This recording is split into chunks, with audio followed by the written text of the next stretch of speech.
There's a mountain pass in Colorado where truck drivers carrying explosives have no choice but to climb to nearly 12,000 feet and cross an exposed ridgeline with no way to turn back.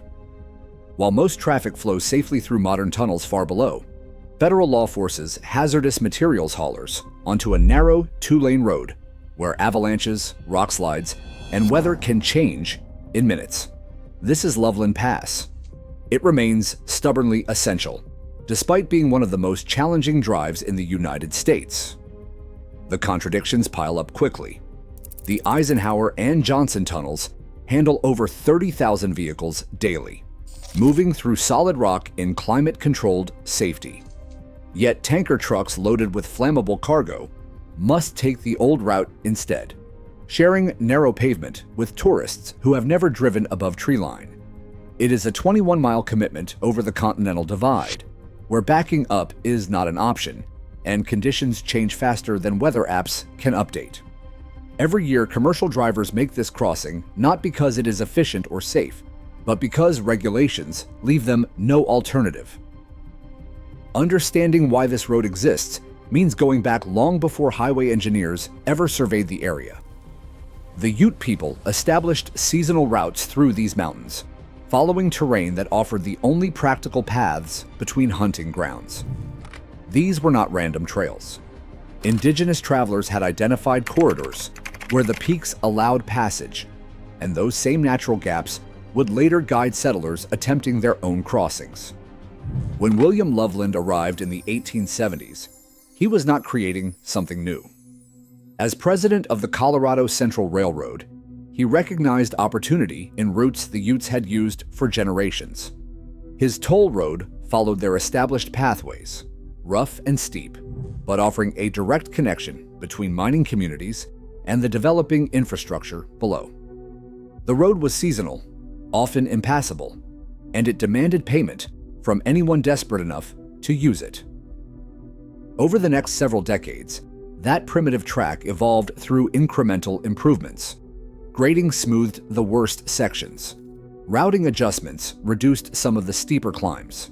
By 1937, the corridor had proven valuable enough to earn designation as part of U.S. Route 6, transforming a local toll road into a recognized federal highway. Full paving came in the 1950s, finally creating a continuous hard surface across the entire crossing. Loveland was not the only option. Berthoud Pass sat just to the north on U.S. Route 40, offering another route over the divide. But its tighter switchbacks, sharper curves, and steeper grades made it far less suitable for freight traffic. Commercial haulers consistently chose Loveland despite its elevation, and that preference cemented the pass as Colorado's primary high-altitude crossing for heavy vehicles. By the 1940s, engineers were already questioning whether anyone should be driving over the top at all. The idea emerged to bore directly beneath Loveland Pass, creating an all-weather tunnel that would eliminate the exposure and uncertainty of the surface road. They started with an exploratory bore, a test tunnel designed to evaluate the rock and determine if a full-scale project was feasible. The mountain refused to cooperate. Contractors submitted unusually high bids or declined to bid at all. Early drilling revealed inconsistent geology, fractured rock that wouldn't support the pressures a major tunnel would create. Documentation from this period is sparse, with no known photographs surviving. What remains tells a clear story, though. The costs escalated, the risks multiplied, and eventually the entire effort was abandoned. That failure was not wasted. Engineers learned that Loveland Pass itself was the wrong location for a tunnel. The rock beneath that specific alignment simply would not work. So they shifted their attention north to Straight Creek, where geological surveys suggested more stable conditions. That decision would eventually lead to the Eisenhower Tunnel in the 1960s and the Johnson Tunnel in the 1970s, creating the modern route that handles the majority of traffic today. Those tunnels transformed mountain travel in Colorado. What had been a white-knuckle crossing became a straightforward drive through a controlled environment. Traffic volumes exploded as the tunnels eliminated weather delays and seasonal closures. The success was so complete that it seemed Loveland Pass might fade into history, a scenic alternate route occasionally used by adventurous drivers. But federal safety regulations had other plans. The same tunnels that made crossing the divide so much easier also created a problem. Hazardous materials could not pass through long enclosed spaces. The risk of fire, explosion, or chemical release inside a tunnel with limited ventilation and no escape routes was unacceptable. Tankers carrying fuel, corrosive chemicals, or explosive cargo would have to find another way. That other way was Loveland Pass. The old route suddenly had new purpose, not as a primary corridor, but as the required path for the most dangerous freight on the road. Drivers hauling hazmat loads found themselves climbing to tree line, not because it was safer or more efficient, but because regulations explicitly prohibited the tunnel. The pass that technology seemed ready to replace became permanently essential for an entirely different reason. This created a strange situation that persists today. The vast majority of vehicles cross the divide in comfort and safety through the tunnels below. But a steady stream of hazmat trucks climbs the old highway, navigating tight curves and steep grades while carrying cargo that federal law considers too dangerous for enclosed passage. They share the road with tourists, skiers, and sightseers, many of whom have no experience driving at high altitude. The mix of heavy commercial vehicles with potentially catastrophic cargo and unpredictable recreational traffic creates exactly the kind of complexity that makes traffic engineers nervous. Yet Loveland Pass handles it. Day after day, season after season, hazmat drivers make the crossing because they must. The road demands respect, focus, and preparation. But it remains open, functional, and critical to Colorado's transportation network in ways that few people outside the trucking industry fully understand. The geography that made those tunnels necessary also made Loveland Pass dangerous in ways that go far beyond heavy trucks and tight curves. Above the roadway, 7 prominent peaks known as the Seven Sisters dominate the western skyline. These are not just scenic landmarks. They are avalanche launch zones, and the snow that accumulates on their slopes follows gravity straight toward US Route 6.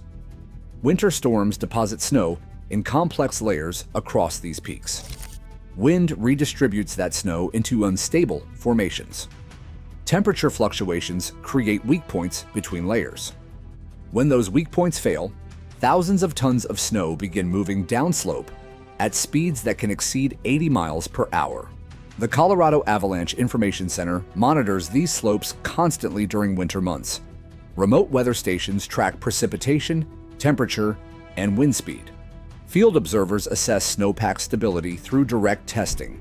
When conditions warrant it, crews use remotely triggered explosive charges mounted on the mountainside, a system known as GAZEX, to bring down unstable snow in controlled releases before it becomes a threat to traffic below. Even with these precautions, the terrain around Loveland Pass remains one of the most avalanche-prone areas in Colorado. In April 2013, a massive slide struck the backcountry just off the pass, claiming 5 lives and injuring another. It was one of Colorado's deadliest avalanches in decades. The slide did not reach the highway itself, but it demonstrated just how active these slopes remain, even for experienced backcountry travelers who understand the risks. That incident happened in April, late in the season when many people assume the danger has passed. The mountain does not operate on assumptions. Conditions can destabilize without warning, and the terrain above Loveland Pass holds enough snow to bury sections of the highway under debris fields measured in feet, not inches.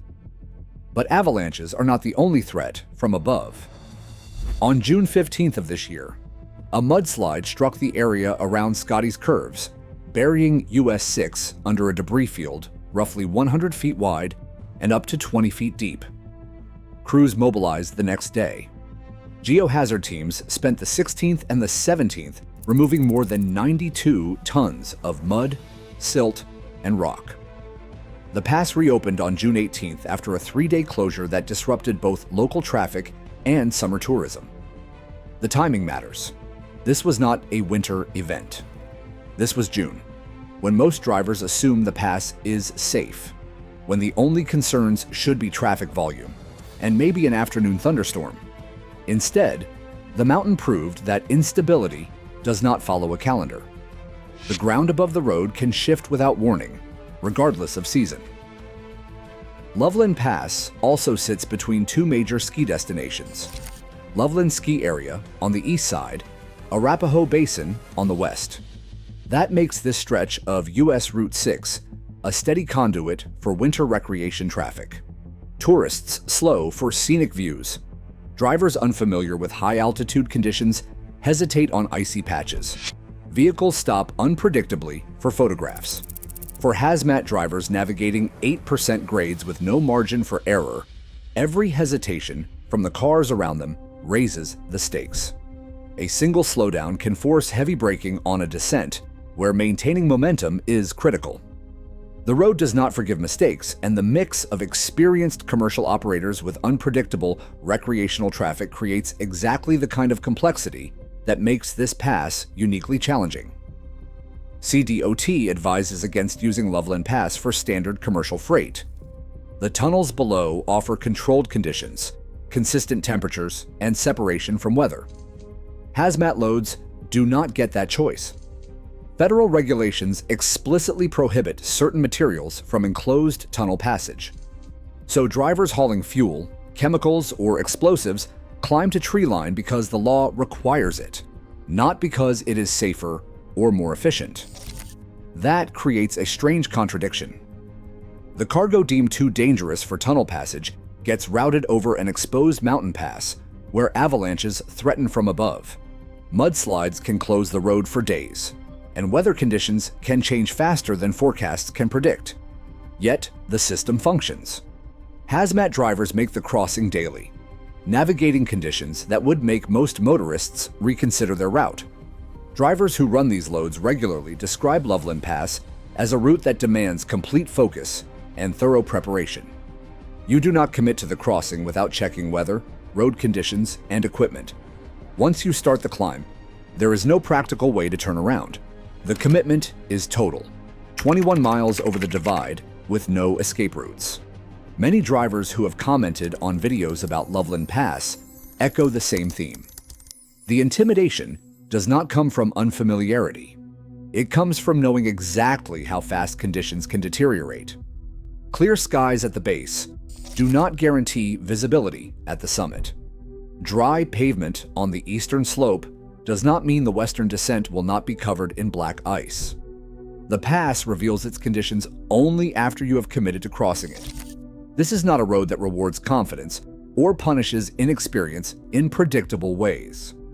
Loveland Pass simply exists at an elevation and exposure level where mountain weather operates on its own terms. Drivers either respect those terms or they learn to, usually through experiences they would rather not repeat. Colorado's geography dictated the terms of travel here long before anyone paved the first mile of highway. The tunnels beneath Straight Creek solved most of those problems for most traffic. But for the trucks that regulations keep on the surface, for the hazmat loads that cannot take the easy route below, Loveland Pass remains what it has always been, a necessary crossing through terrain that tolerates human passage but never makes it simple. The mountain sets the rules. Drivers who cross it successfully are the ones who understand that fact completely. Technology keeps advancing. Engineering keeps improving.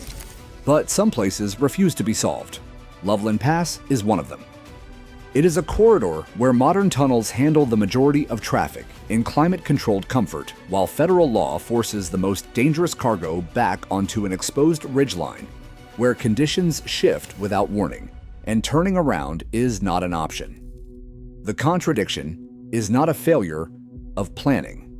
It's a reminder that geography still dictates terms, that some crossings remain necessary precisely because they are difficult, and that the mountain you can bypass for most purposes becomes absolutely essential when regulations demand it.